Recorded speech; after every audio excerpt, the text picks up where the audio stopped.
Hello guys, we are back with our next lecture. In this lecture, let us go through next question. So this question belongs to GATE CSE 2008. The question is, consider the following C code. The running time of f of 1 and f2. f1 function and f2 function are. Okay, so by observation, I can say that f1 function is a recursive function, right? Whereas f2 function is a normal function. So I prefer solving f2 function first so that I can eliminate some options, guys. Okay, yes. So let us try. Okay, so it is a normal function. We are initializing some variables. We are going to substitute some values. Okay, so here is our main for loop, guys. So remember, whenever you are solving these kind of complexity problems, the things which you should catch are these for loops and all those things, guys, because those are the deciding factors here. Got it? Yes. So let us start. Okay, so here the for loop is starting from 2 to n. And it is incremented by 1 each and every time. Means indirectly the cost of this loop will be big of n approximately, right? Yes. So is there anything else other than that, guys? No. Yes. So by this simple conclusion, I can say that option C and D are absolutely wrong because the cost is big of 1 for this, sorry, big of n for that, right? Because there is a loop starting from 2 to n and incremented by 1 each and every time. Okay. Yes. So now let us go through function f1.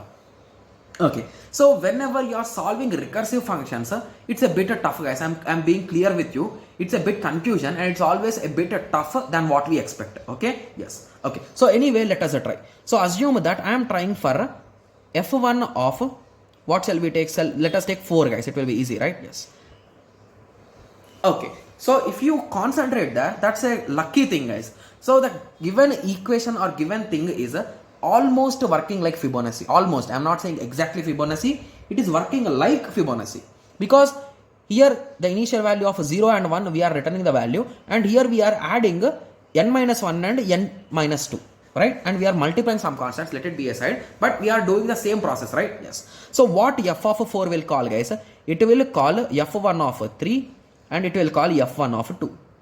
What f1 of 3 will call? You can avoid this multiplication, guys, because we are just counting the number of calls. That's it. Okay. So what this f of 3 will call? It will call f of 2 and this will call f of 1. So f of 1 will not call anything, but f of 2 will call f of 1 and it will call f of 0. Again, this will be ending there. Similarly, f of 2 will call f of 1 and f of 0. Okay. So here it will end. Okay, so now my question is, I took for 4, right? So how many function calls did internally happen? So 1, 2, 3, 4, 5, 6, 7, 8, 9. So in total 9 for a value 4, right? Yes. So the second option is, all these options are 2 power n's, guys. It is not 2 n's, it is 2 power n's. That's just a printing mistake, you can say. Okay, yes.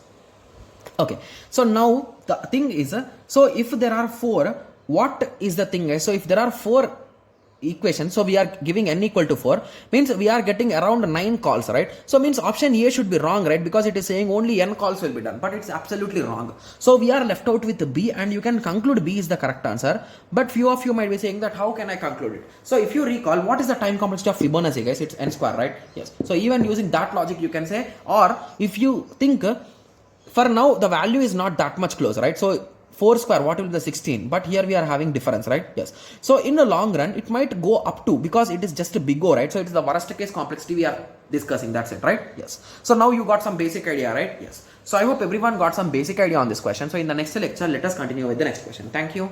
Thanks for watching. Like, share and subscribe for more awesome videos like this. Thank you.